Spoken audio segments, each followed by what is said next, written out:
everyone. I'm Lucas from Tremico, and this presentation is the story of my fuzzing tour, and I finished it in 2017. And I used the tool to find bugs on Windows platform over a year.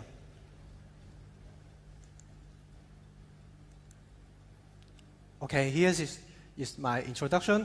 I'm a security researcher from Tremico, and I'm interested in vulnerability discovery and binary exploitation and reverse engineering and symbolic execution.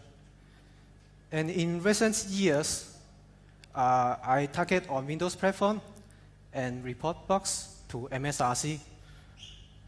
And if I have free time, I would like to play CTF games with my team members, and we are from Hikon CTF team. So here is the agenda for today. Motivation mentioned the reason that why I create this tool and talk about some related works. And my work is based on American fuzzy loop, so some related background is here. And implementation detail what I have done.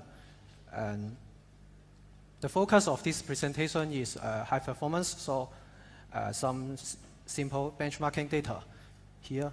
And demonstration. And for the case study part, I only focus on the Windows kernel and driver. For the user mode application, I think another tool, such as WinAFL, have covered it already, so I will not talk too much about the user mode case. And the conclusion is at the end. So, AFL is a very great and famous fuzzer. Many cases and data have proof about it. And I want to use it on the Windows platform, but it does not support Windows. And the main reason is that most of the Windows application is closed source. 2 years later, and someone from Google port the AFL to Windows, and that is the WinAFL project. And it used the dynamic binary instrumentation to get the code coverage, so it doesn't need the source code of the target application. However, it slows down the speed on fuzzing, and I hope it can fuzz the kernel driver. At that time, I think static binary instrumentation is one of the solutions to achieve these two requirements. And yes, I know about the project CCG. I'm not sure about the pronunciation. And it does the static binary instrumentation on Chrome browser and optimize the binary execution on the Windows platform. I surveyed about it, but it requires full symbol, which include the profile information of the target application. So I give up here. And I hope I was working in Microsoft so that I can get the symbols. Later, someone from Microsoft wants to do the similar thing and port the project CCG into the WinAFL. And I know the solution from Cisco, it is based on the Intel processor trace, but it is still in progress at that time, and it cannot be scaled up on the virtual machine. And some other feature I still want to have. So people always said, you only know how to say, why not do it yourself? So I finished it what I want. And here is some related works in static. And WinAFL is the project that just mentioned before. And the limitation is that it requires the full symbol of the target application. And here shows that the tool of static binary instrumentation on PE format is still not available, or limited by some condition. And here is the related works in dynamic and dark O. I suppose it is the sub-project from Capstone, and they have presented on some conference, and that is the only information. And it used the Capstone to finish the static analysis and use the keystone to rewrite the binary at runtime. Benefit from Capstone and Keystone, it is cross-platform and architecture, but the project did not open source. And KFast is another interesting project. The information is from a blog post only, and it mainly focuses on Windows kernel driver. And it rewrites the driver and install the hook for each basic block in runtime to feedback the call coverage. And the hook is a long jump with 5 bytes. Actually, if the basic block is smaller than 5 bytes, then there is a problem. So it used the interrupt instead of the hook and install the interrupt handler to solve this problem. There is a small performance penalty here, but I think this is still a smart solution.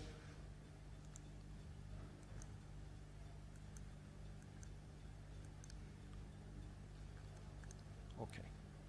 And here is a related work on hardware support, and most of the solution is based on the Intel processor trace, and which is a hardware feature from the new generation Intel CPU. And WinAFL Intel PT is a project from Cisco, and the project was presented on many conferences, and they developed the Intel PT driver on Windows platform, and for the current version, they directly use the built-in Intel PT driver in RS5. But it does not work in virtual machine currently. And KAFL is an academic project, and it combines the QMU, KVM, and Intel PT, so it can scale up and with virtual machines and cross-platform. It also can filter the PT trace data with specific virtual machine or user mode or kernel mode, PID or EIP. So Intel PT is a robust feature, but it cannot finish some feature which I will explain later. And here is the solution for virtualization and Apple Pie. Apple Pie is a very new project. It came out when I was preparing this slide. It combined the box and the Windows hypervisor platform API. So it gets the call coverage at the hypervisor level rather than the emulation level. So the performance is improved a lot. It also supports a fast reset, which restores the snapshot with the modified page only. And here is the picture to explain the AFL, and one picture is better than thousands of works. And at the beginning, it needs the initial sample set as input and start the loop. And then AFL choose one input from the queue and mutate it. And then it runs the target application with the mutated input. If it generates a new call coverage, then it saves the mutated input into the queue. Otherwise, drop it and loop again until it gets the crash and hang. So the key point here is the coverage. And AFL instrument some assembly code at the beginning of each basic block during compile time. And the assembly code is used to record the code coverage during execution time and save it in the bitmap. Then AFL can collect the code coverage from the bitmap directly. For the Windows application, we usually don't have the source code. So we cannot instrument the assembly code during the compile time. However, we still can instrument the assembly code statically. It is quite straightforward, but there is a lot of work to do, not only on the assembly code, but also on the PE format. I named this project as PE-AFL. And for the assembly code, the instrument code expands the original code, so some of the jump have to update their new relative address. And even some of the jump have to change from short jump to long jump if it is necessary. And sometimes the instruction size becomes larger.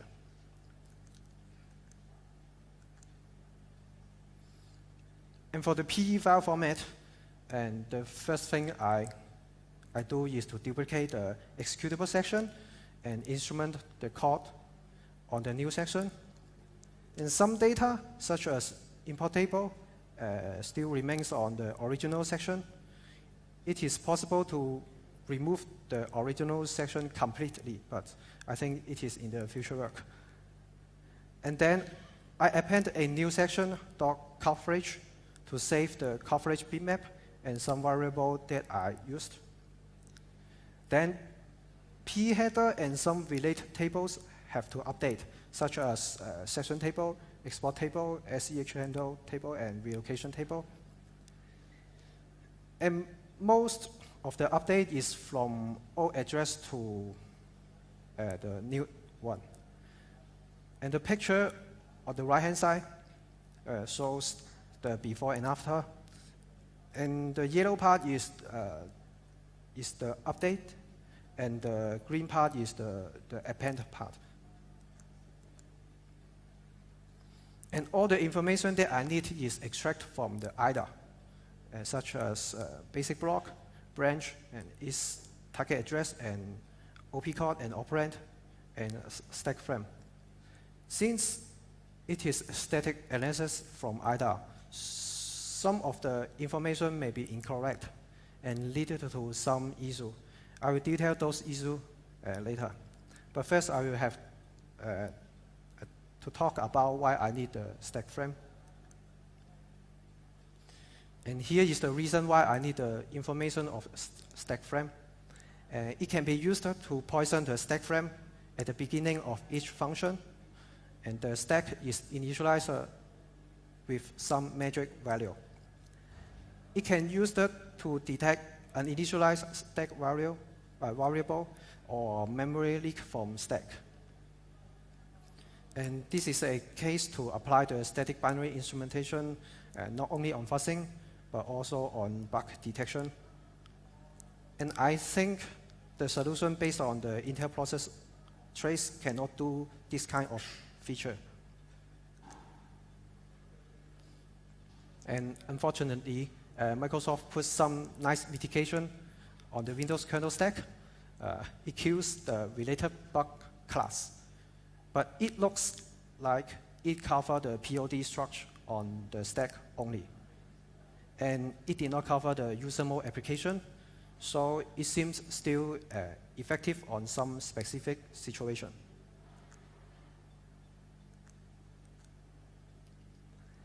And I just mentioned that there is some issue due to the incorrect static information from IDA, and that is the challenge of static binary instrumentation on PE file. All the incorrect information is because the data and the code are mixed together in the executable section. For example, an Unicode string argument in Win32 API have to align to 2 bytes. Otherwise, the API will return error. And the exception handler table, SEH handler table, have to align to 4 bytes. Otherwise, the PE file format is invalid and it cannot be executed. So we need some extra work to take care about the data alignment on the executable section. Anyway, this kind of alignment problem is easy to solve. But here is another kind of problem, and it is hard to be solved. And that is the confusion between the code and the data. Sometimes IDA may assume the data as code, or assume the code as data. For example, a string argument ABC here, which is in the executable section, and it is incorrectly assumed as code. After that, the code is instrument, and actually it is corrupting the original data. This leads to the incorrect API argument, and the different behavior between the original one and the update binary. On the other hand, if there is a branch in the code, and the code is assumed as data incorrectly, and we will not update the branch and its related address. So after that, the execution may fail in here, and because the branch jumped to the old related address, but not the new one. Sometimes it is difficult to identify if whether a binary data is code or data.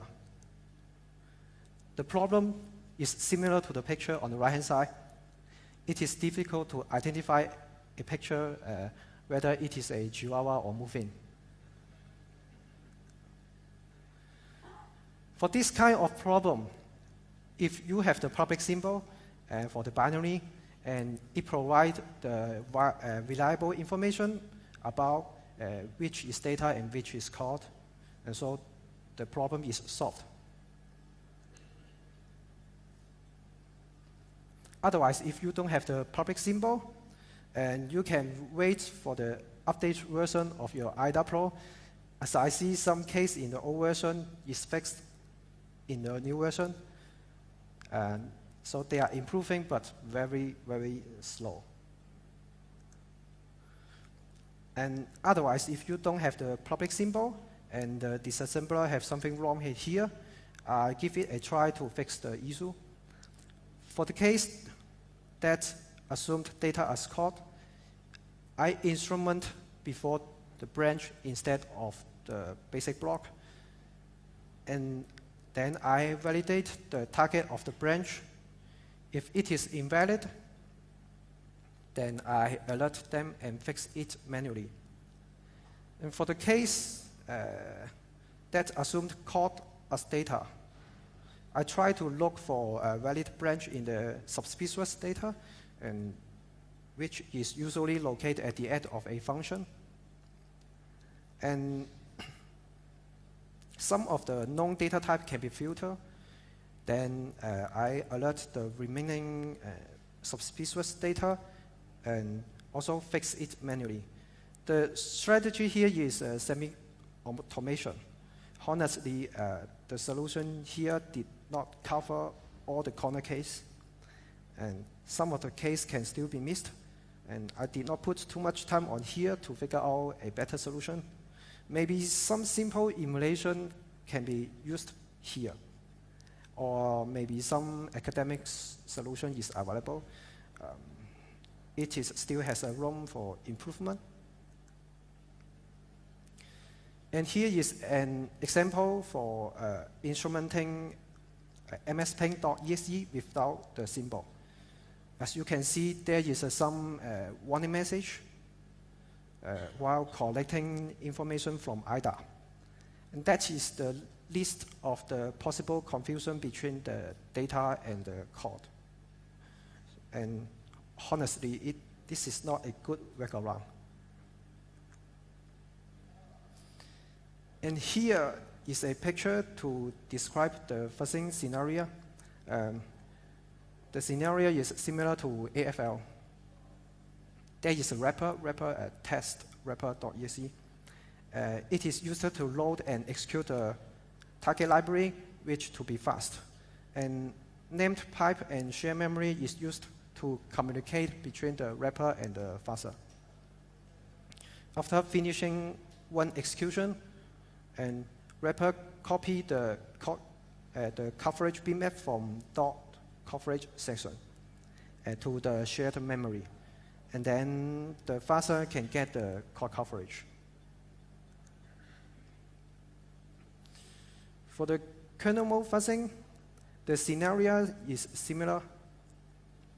A helper driver is used to finish some job, such as mapping the dot coverage section into the user mode. Then the wrapper can access the dot coverage section directly.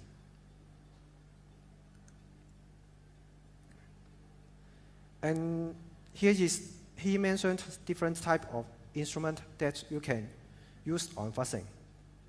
For kernel mode fuzzing, PID filtering is usually used to ignore those unnecessary core coverage from another process.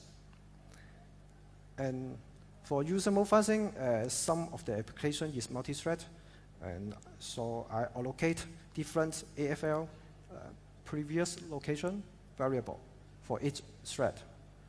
So the coverage is keep deterministic under the multi-thread environment. And usually you instrument the assembly code directly with inline mode for performance purpose. Also, you can instrument the C code for each basic block to finish some complicated task. So you don't need to deal with the low-level assembly and the relocation. And the choice depends on your requirement. And here is some benchmarking data. And the benchmark is based on fuzzing the GDI Plus library. And the environment is on Windows 10 virtual machine with 4 GB memory and i7 CPU with 1 core. As you see, the speed is close to the native execution, and it's speed up around 2 times over WinAFL. And WinAFL states that the overhead is around 2 times over the native execution. Our benchmarking data here shows it is close to the statement what is said.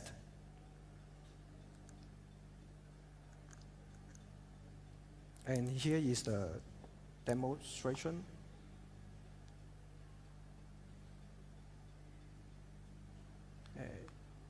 Can you switch the screen?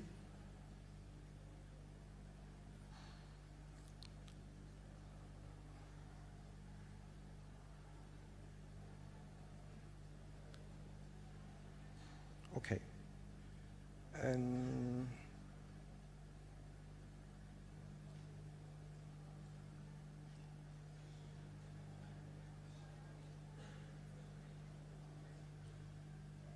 here is the demo driver, and here is the source code. Let me see the source code first. Okay. User mode application can use the L control to call this function, trigger demo here. And here is the user mode input buffer from here. And then there is lots of if statement here.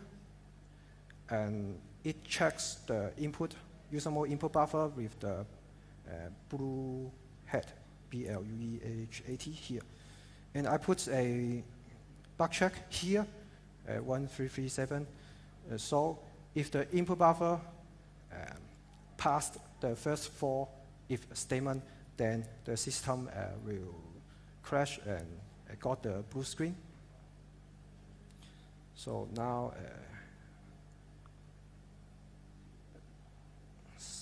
start your IDA. And analyze the demo driver here. I instrument it without the symbol, so I choose no. And use the script to dump the static information here. And here is some highlight. The highlight is represent the basic block location here. And then there should be a dump file here. Little bit small. And now you can do the instrumentation. Oh. The size is too small. Okay. And now you can use the PEAFL with the demo driver and the dump file that you just create. And there should be an output. Oh, because the performance of this notebook is very bad. And the output is here. And as you can see, the size becomes larger. And now you can copy this update binary into the virtual machine and ready to fast. Actually, I already copied it in here. Oh, the screen is a little bit small. And what you have to do now is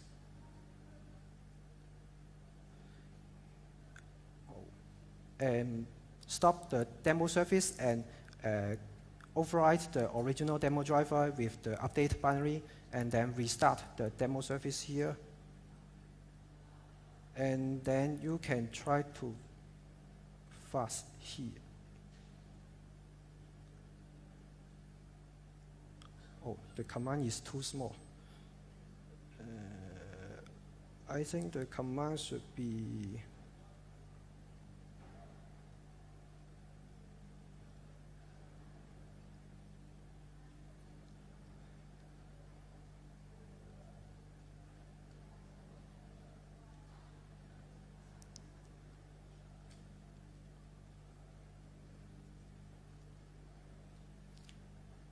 and -I is the input directory, and you can check the input directory here.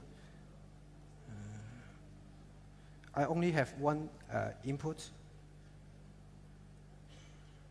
and it only contains 4 character AAAA, and the -O is for output directory, and -P is the target driver that you fast.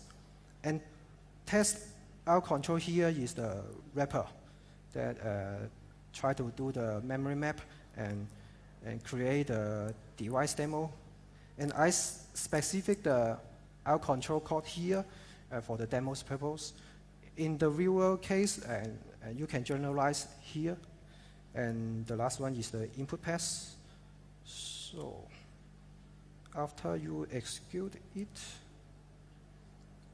and maybe wait around 10 seconds, because the resource for this virtual machine is very limited, and the speed is around 115 around per second.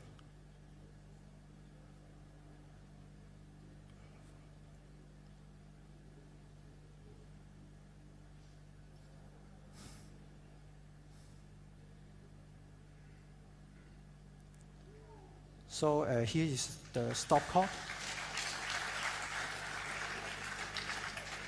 Oh, the stop code is too small here, 1337. Sorry about that. And now we can switch back to the slide.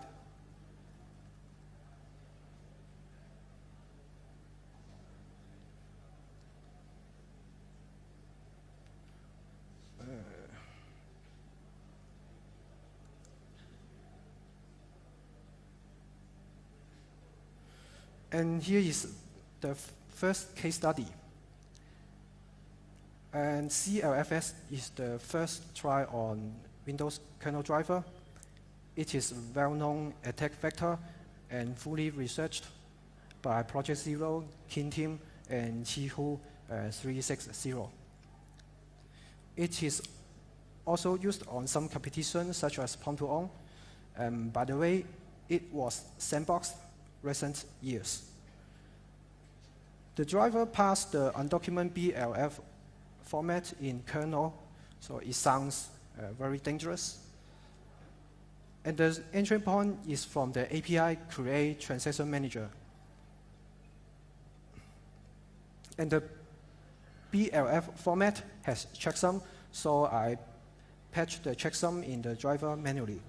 And then I apply the PEAFL and first it on 8 virtual machines about 2 weeks. And finally, deduplicate some crash and send them to MSRC, and 2 CV is assigned.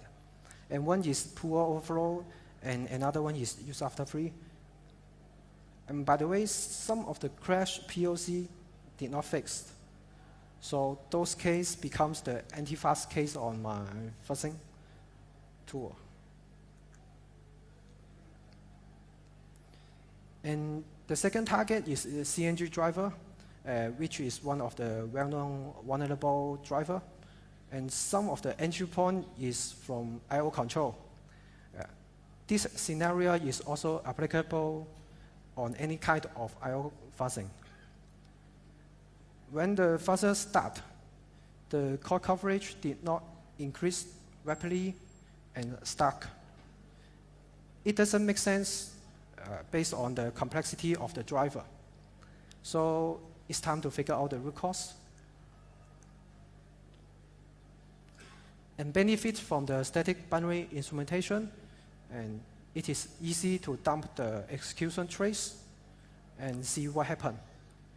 Also, you can import the trace into the Lighthouse, which is an open source IDA plugin, and show some statistics in the IDA. It is more convenient on reverse engineering or debugging.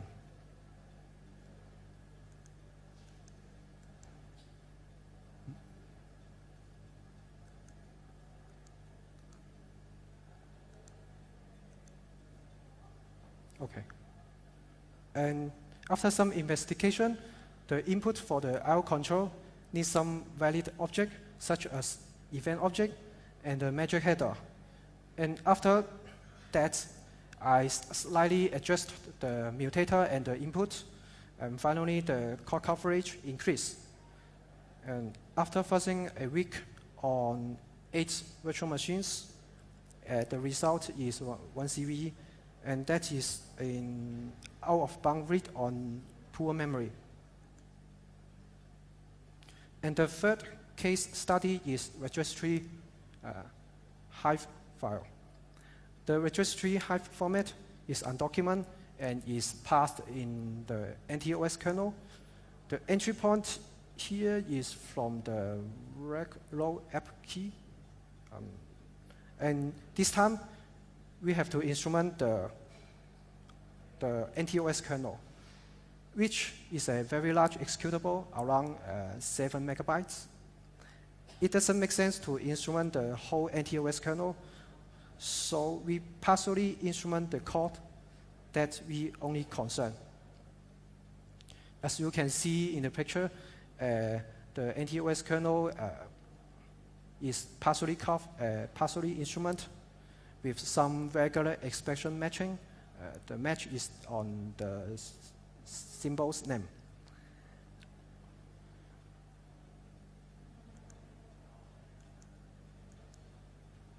So, however, no result at the end. And one possible reason is that the global state of registry in NTOS kernel has changed frequently. And the fuzzer run as persistent mode, so one input registry file may produce different core coverage. And it affects the stability and the effectiveness on fuzzing. Maybe we have to partially instrument the parser code more specifically.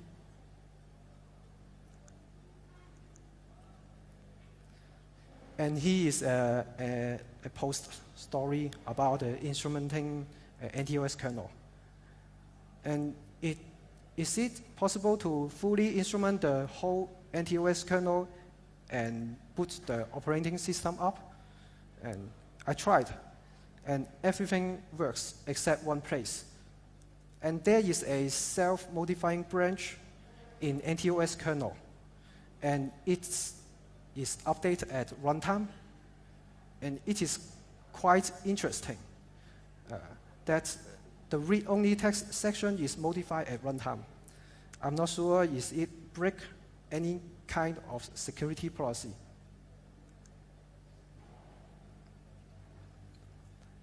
And the self-modifying code is detectable from IDA. And then we can skip it with partial instrumentation. But actually, it is just a workaround to skip it and did not really solve the issue. And this is one of the limitations on static binary instrumentation. And here's the conclusion. And we show the possibility and limitation of static binary instrumentation on PE format and fuzzing. What it can instrument and what it cannot. And the challenge is mainly from the mix of data and code on the executable section. If you don't have the public symbol, and that would be a problem. Honestly, if you are looking for a reliable or elegant solution, I think static binary instrumentation is not your choice. But it works in high performance and benefits from the static binary instrumentation, and the fuzzer can be improved. So code coverage is not only the thing that you can feedback, so you can also feedback the data or memory access or stack diff or anything you want. And the static binary instrumentation is not only for fuzzing, it is also applicable on bug detection or execution tracing. And I will release the source code as soon as possible if there is no any other concern. And the static binary instrumentation part can be reused in many purposes. And I hope it can benefit to someone or got something from here. And especially, there is still many attack vector, and they did not test. And I have to say thank you for the AFL, Win AFL project, and some people here, and especially for the BlueHat conference team. And here is my contact information. And if you have the question, you can message me directly. And